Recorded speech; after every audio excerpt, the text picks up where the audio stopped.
So the concept or the exhibition is quite problematic because one of the things actually we're trying to do is connect it with the history of the animation course here, 50 years of that, and Bob Godfrey, and also using the material from the archive. One of the biggest problems we find actually when we look at any animation studio is most of the stuff doesn't exist. You may have the print, you may have a pneumatic of it, but the material relating to the production, the history, the people, the personalities don't exist. That's the problem with Bob Godfrey's studio as well. Much of the stuff actually that we do have is from the 1970s a bit, and then the 1980s and thereafter.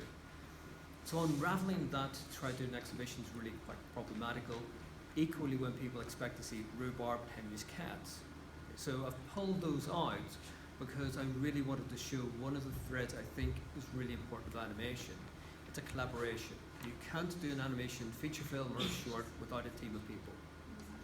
In also the context within the production history of studios is you need cash. So if you want to make your authorial debut film, you can't do it unless you have money. And you have to sell your soul to the commercial greedy people. So you do ads, you do anything to sell your soul to get the money. That's the reality of Bob Godfrey Studios. Much of the stuff of the history of the studio is very commercial driven. And even in the 1950s when he was doing that, in the biographic studios were producing a lot of live action, short and film material and photography. In 1965 when Bob went independent and set up Bob Godfrey Cartoon Emporium, he has said afterwards it was the stupidest thing he ever did at the time because commercial animation, doing ads and everything else tanked. And that's historically true as well. Literally, the money dried up. And so he struggled from that. The exhibition shows that whole process because in the 1970s, when Great was being produced, and we have the dates for that, and actually the precise date when it started production of it, he was also doing rhubarb for BBC. Didn't get much money for that. And also he was doing lots of other commercials. He was also doing TV shows like BBC, do it yourself cartoon TV show. His public presence was much more in the fore, but commercially, financially, it was hard. So most of the problems that we got is connected to that. A studio that produces 4 Oscar-nominated films, one of them wins, and 2 feature films or shorts that he would have done are not completed. And that's what I wanted to connect with the exhibition. So we have artwork for Jumbo, which Steve came to the studio at the time. That never got off the ground. The script for that we have and the storyboards from it. And we actually have animatics for that as well. And Shakespeare, the musical. The Shakespeare stuff was a great discovery. We only really came to light to that a few weeks ago. And also connecting it to a time period when Bob was actually doing much more creative work with printmaking. So we're actually connecting it together with creative processes. So those are the main things that are going on. But also within the exhibition, we have Bob's collaboration with people like Bruce Lacey, British fine artist, performing artist, robotics, and Bob appearing in cameos in Bruce Lacey's films and Bruce Lacey appearing in Bob's.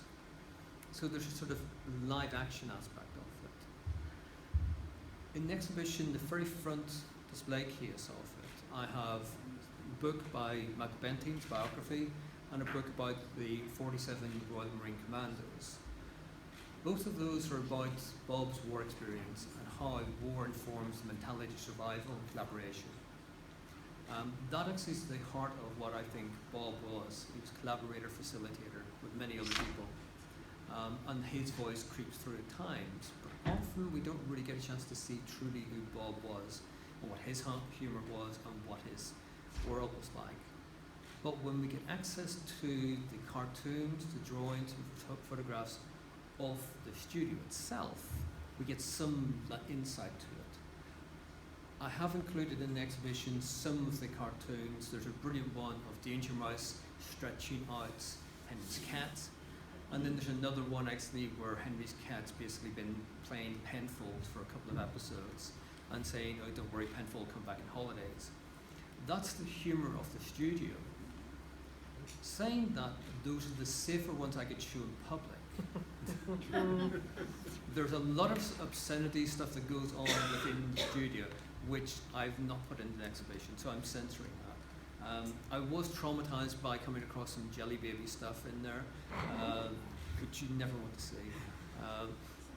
But that's the humor of it. And I think actually that's the post-war humor, the satire and the coping mechanism of it. That's how they got through it day to day.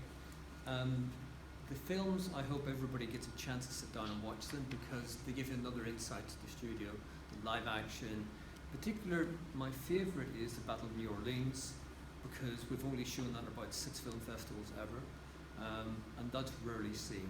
It's a short film, live action, with Lonnie Donegan's song in the background of it, filmed in Leon Sea with mud flat spattered all over the place. So it's really worth seeing. So I'm trying to explore collaboration within Bob's work. It's only the tip of the iceberg. There's much more to be done, and there's a lot more we need to discover through people who collaborate and work with Bob. So that's what me and Tom and others are trying to do, is connect with all those people who worked in the studio and then walked out of the studio with work. So they came out with cells, drawings, correspondence, and photographs.